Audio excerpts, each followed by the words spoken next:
how's it going? I'm Marlene. Thanks for wandering by. Welcome or welcome back to Decan Walk 2023. For those of you that do not know what a Decan Walk is, I encourage you to visit the description box below where I have links to my introduction video as well as a playlist of all of the videos that I've made so far for Decan Walk 2023. Also in that playlist, included in that playlist, are videos that other members of the community have added to this hashtag. So it's super cool and check it out. But briefly, I just want to let you know what a Decan is and what a Decan Walk is, just in case you've stumbled upon this video. Decan is a piece of a zodiac sign. So basically what we're doing is we are going around the zodiacal wheel of the year chronologically in order. Here, I'll show you what the zodiacal wheel of the year is. And each of the zodiac signs, so Gemini, Aries, Taurus, Cancer, etc., are broken up into 3 slices, like pie slices, and those are called decans, and they are 10 degrees, or they last for roughly 10 days. And so each of these decans has a corresponding minor card in the tarot and 2 corresponding major arcana cards. So what we're doing as we walk through the decans is taking a look at those correspondences, figuring them out, and kind of trying to feel out how that energy works through that 10-day cycle. I encourage you to visit the description box. Also, I want to invite you over to the Boho Tarot Facebook group, which is where we're sharing spreads and information and different practices that we're doing around the Decan Walk. So please visit there. Asked often how can you join the Decan Walk? So those are ways to join us and to get involved. And when can I join? Can I join anytime? And the answer is yes, you can join the Decan Walk anytime. The zodiac, the zodiacal wheel of the year starts in March, and that's when we started with the sign of Aries, but you can jump in anytime you'd like. So jump in anytime. And I would suggest not feeling like you need to go back and review all of the previous decans, but rather just go ahead and jump into the current decan so that you're like in the mix with us at the moment. Okay, so without further ado, let's go ahead and talk about this decan that we are turning over and walking into right now. So here we are in the 3rd decan of Cancer, and this card is Moon in Cancer, and it is the 4 of Cups is the tarot card that's associated with the 3rd decan of Cancer. This is from the Divine Decan Tarot, which was sent to me by Reese Marin. And it's been like the most handy deck for this entire Decan Walk so far because it has all of this great information on the front. So we have our card, Moon in Cancer, Cardinal Water. I've explained in the last couple videos what cardinal means. So cardinal water just means that the sign of Cancer comes at the beginning of a season. And so for the Northern Hemisphere, that season is the summer season. So Cancer is the very first sign of the summer season. So that's what cardinal, and it's a water sign. On this card, we have our dates. So this decan runs from July 12th through July 21st. I've noted this before, but these dates can be off by 1 or 2 days, give or take, depending on the year. But I told you from the beginning that I'm not fussed about dates, so I'm really just following what Reese has on her card here. And then we have our depiction from the Rider-Waite-Smith Tarot, the 4 of Cups. And we have the title down below, which is the Hermetic title. And the 4 of Cups is the Lord of Blended Pleasure. The Lord of Blended Pleasure. 2 major cards that are associated with this particular card. And so the Moon card is our High Priestess. So we have our High Priestess. And then we've been hanging out with this guy for the last 2 decans. And so this is the Chariot. The Cancer sign is the Chariot in the tarot. So I want to talk a little bit about, well, I want to talk about a lot of things.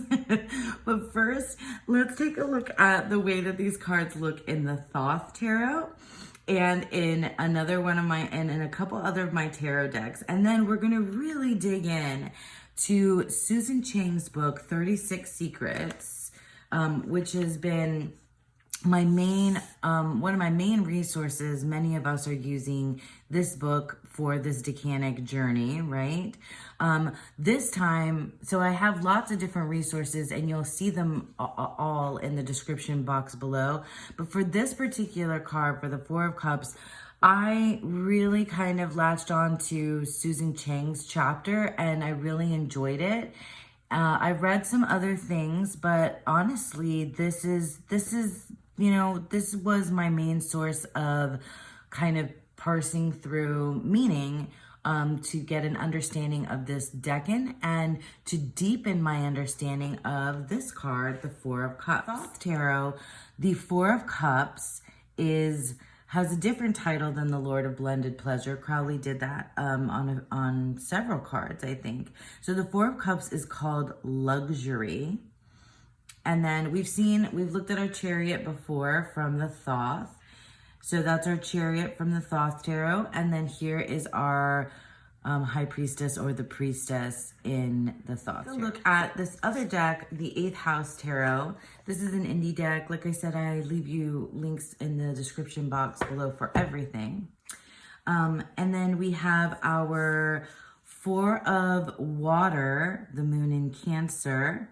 So that's much more of a Waite Smith kind of depiction. And like I said, we're going to talk more like in depth about all these different depictions.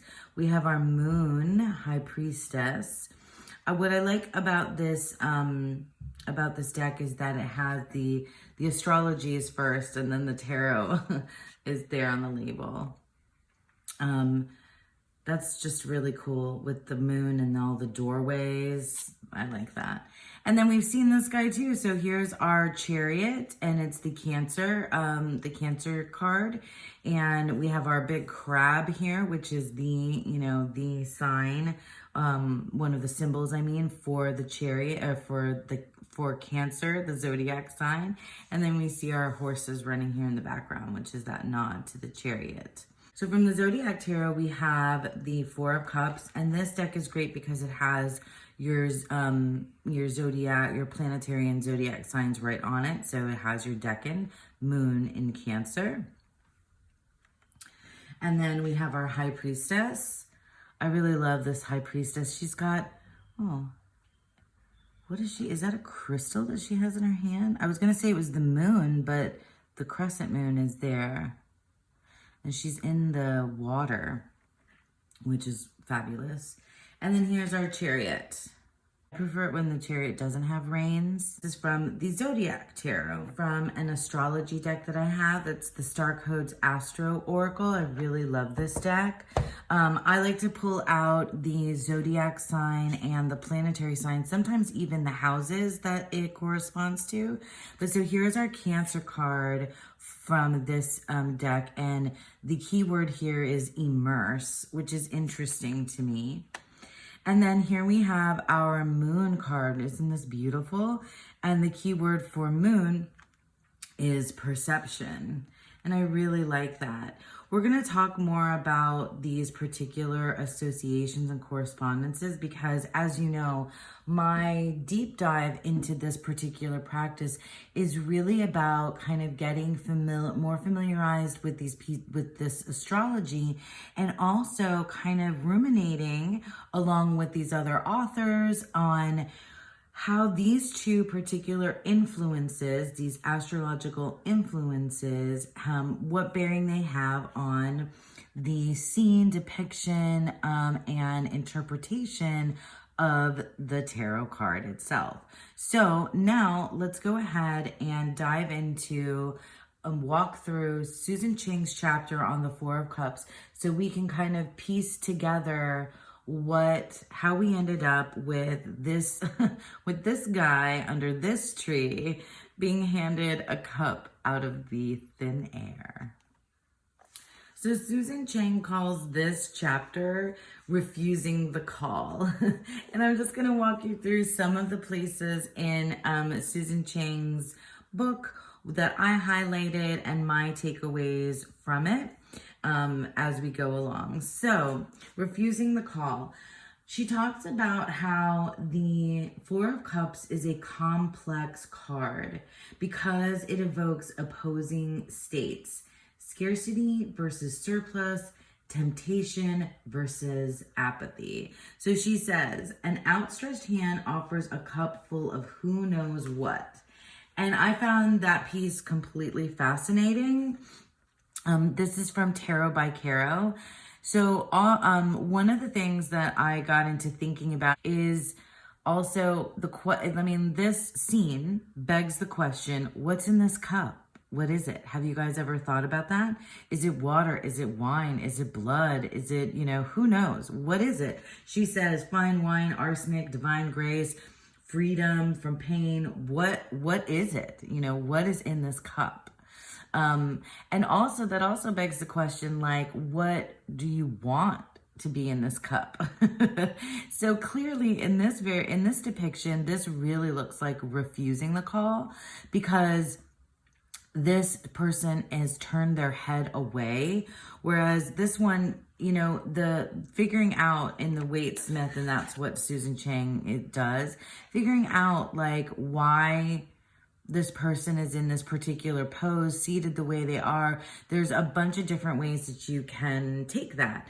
And in this depiction, this very much looks like refusing the call, like just turning their head away from it. In some other ones, we'll see that they seem maybe like the person seems maybe oblivious to the offering, but this person seems, in my mind, very obstinate and refusing this offering from from this outstretched hand from the universe. She likened this idea to Joseph Campbell's hero's journey as the refusal of the call. So the whole thing about this particular card is trying to figure this out. Why?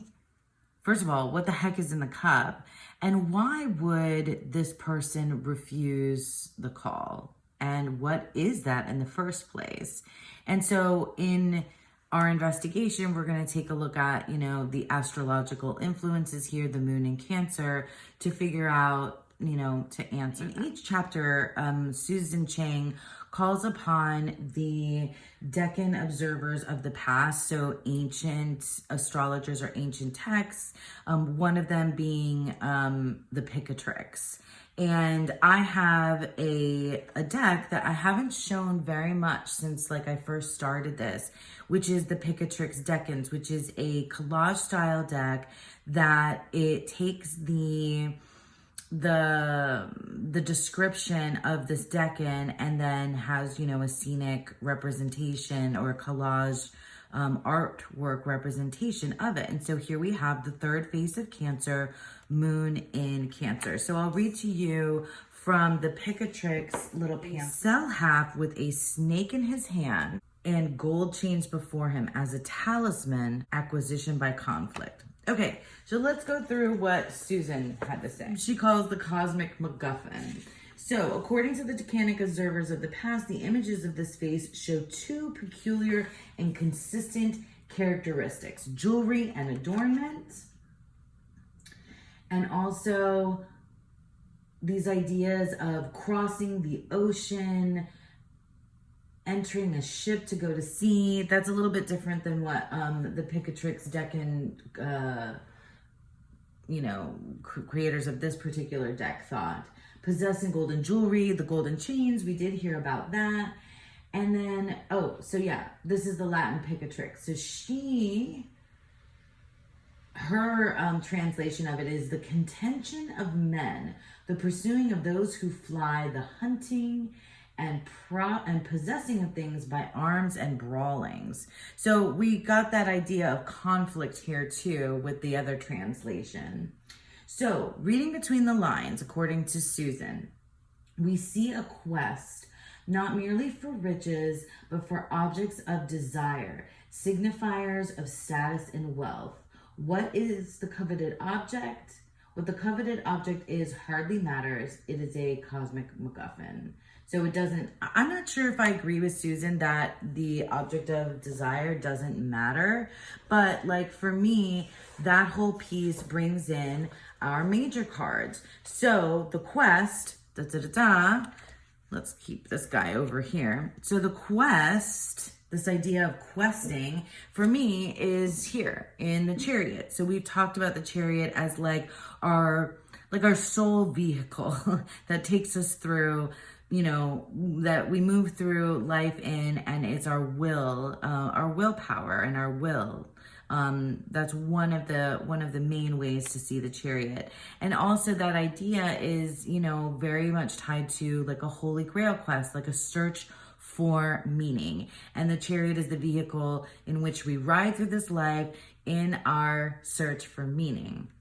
And if we're talking about searching for meaning, that definitely brings in the High Priestess, which is the moon card. The High Priestess is the keeper of all the secrets, you know? She's the one who's seated in front of the veil, you know, and what's behind the veil.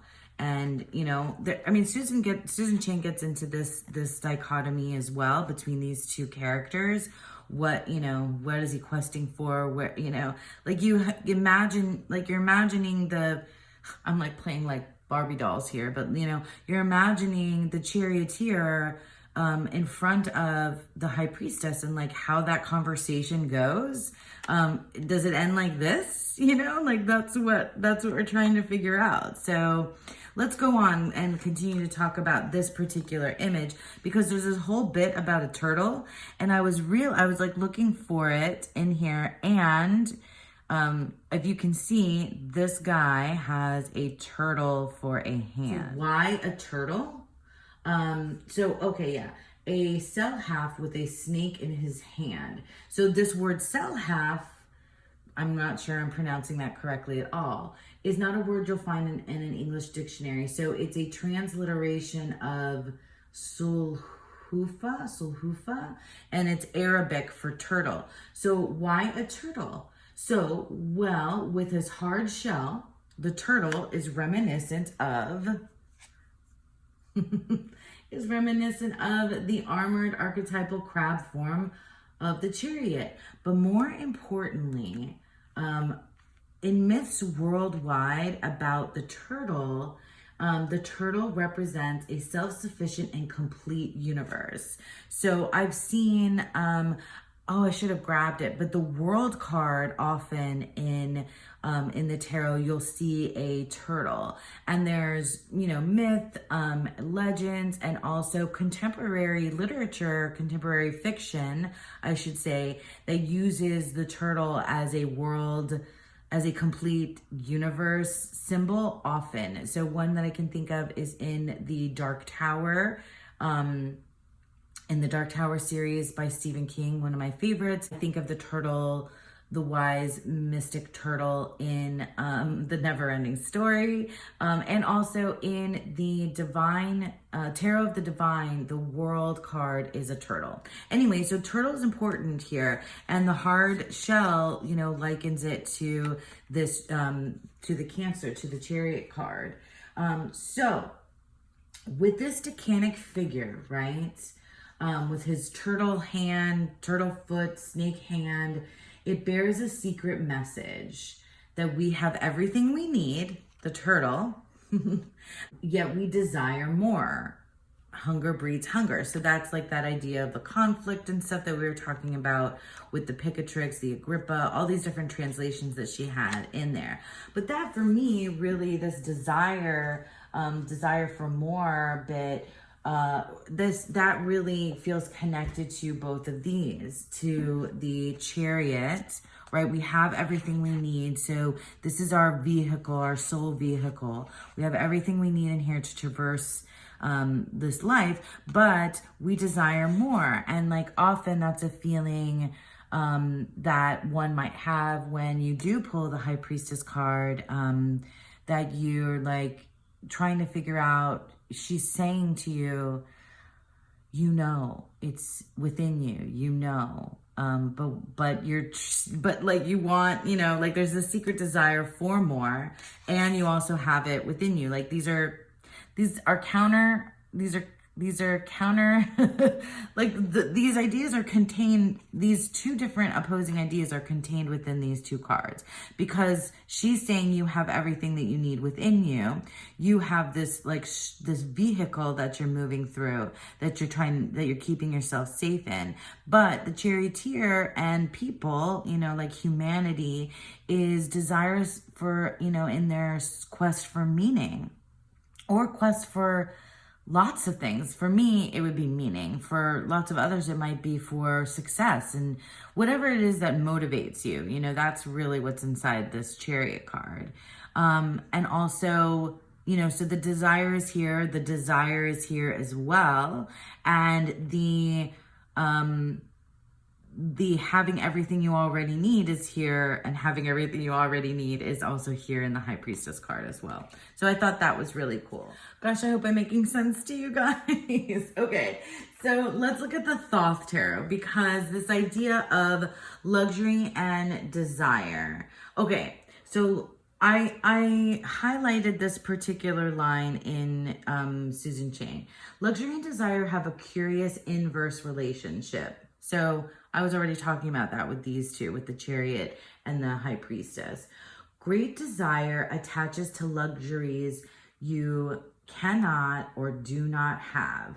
But once you have them, almost inevitably, desire wanes. This cycle, how it dies and how it is renewed, is the subject of this card. I'll agree, you know, that is something that we that we all feel, you know, once you reach some sort of, once you get the thing, you might not want the thing anymore. And so that's one of the interpretations here of the way this person is responding to this offering. It's like, meh, meh.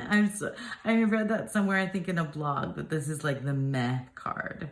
So that's one of the ways to look at the Four of Cups as well. Chang calls the next piece of this puzzle the blended pleasure, aka first world problems. So the title of this card is the Lord of Blended Pleasure. And one of the things that comes up, and one of the ways that this is interpreted and depicted, is that this is about ennui. So the problem is stasis. I'm reading directly from Chang. The problem is stasis. So he is dissatisfied with the status quo.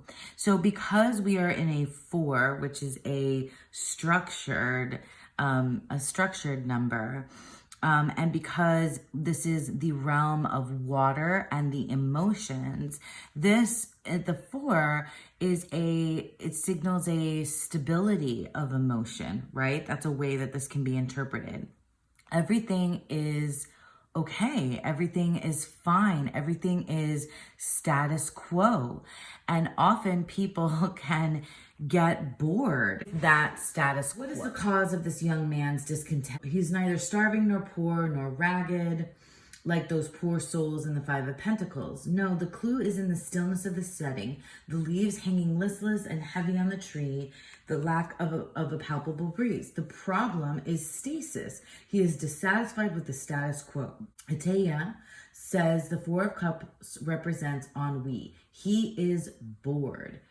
It could be that he has lost his sense of novelty and adventure because he has stayed too long in one place.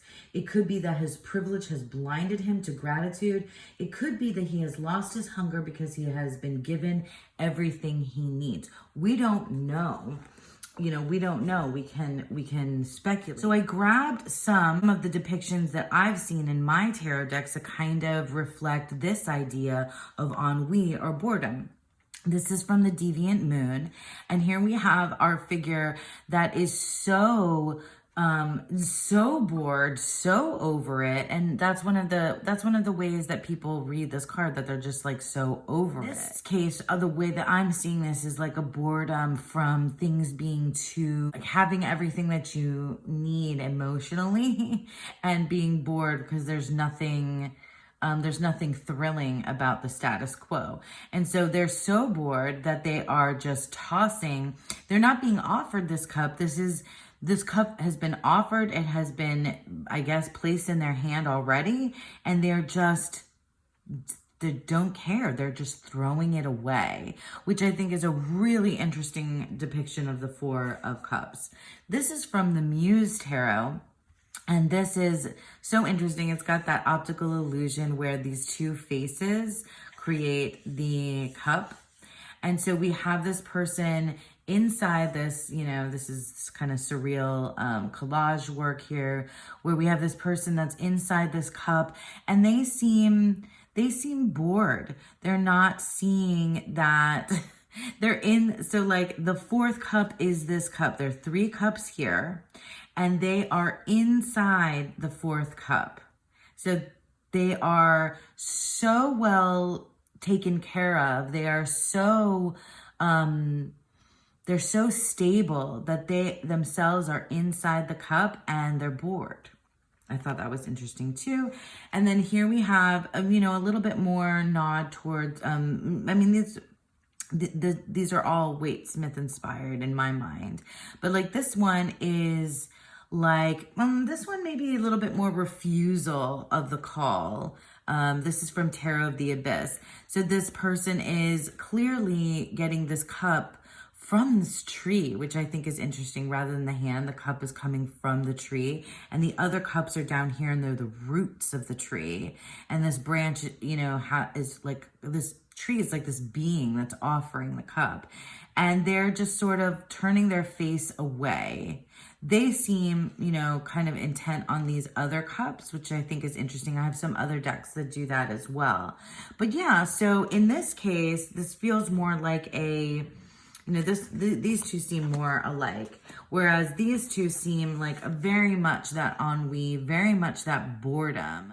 Okay, so another really important piece about the Four of Cups is that both the Decan ruler and the planetary ruler of the zodiac sign is the moon. So Chang talks about this being the most lunar of all of the minor arcana, because the High Priestess is our moon card, right? So here's the High Priestess in the Thoth as well. And then the sign of Cancer is the Chariot, and the sign of Cancer is also ruled by the moon. Just bringing our chariots out here as well.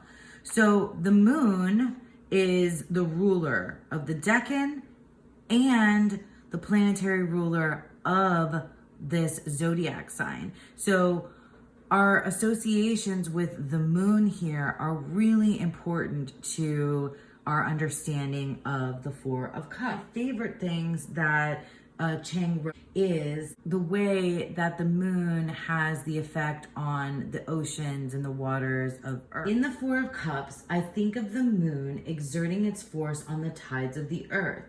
If you've ever had the experience of swimming in the ocean at high tide under a full or new moon, you know there is a moment when everything seems to hold its breath. The sands beneath your feet drop beyond reach.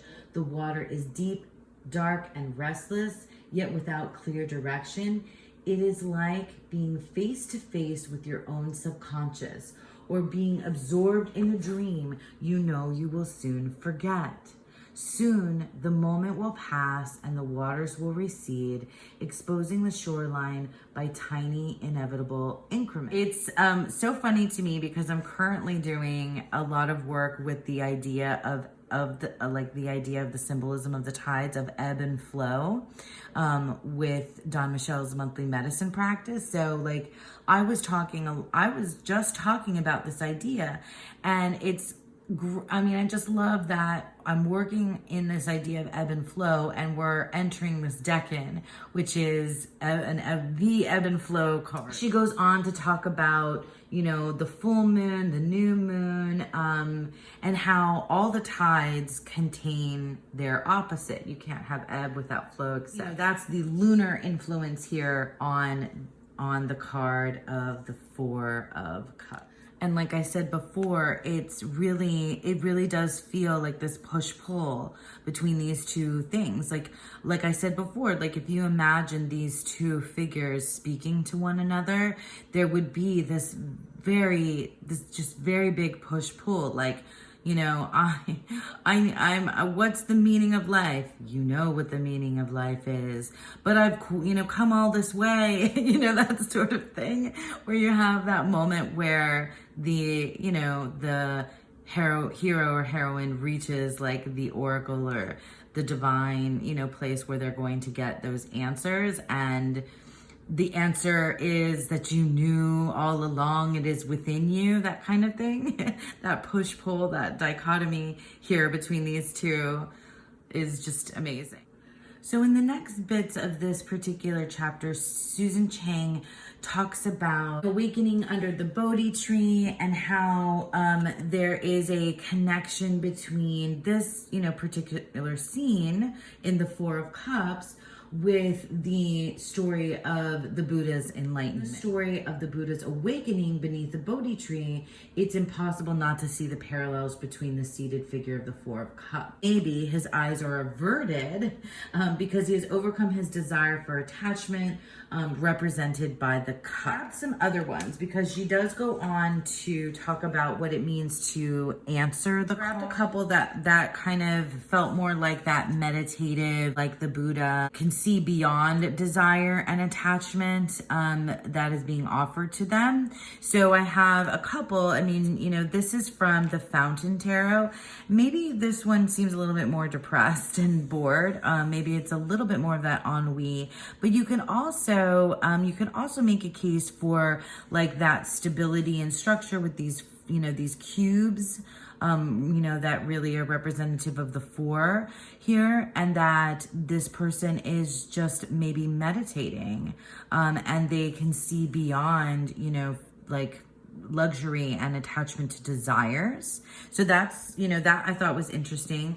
This is from the New Palladini Tarot, and this person's face, if you look, seems kind of content, and they're looking beyond. So they're looking beyond the cups. So, and they're also under a tree. Perhaps these are like kind of that, like that Buddha-esque story. And you can see that in there. And then Susan starts to talk about answering the call. The downcast gaze of the Four of Cups. So we talked about the refusal of the call, right?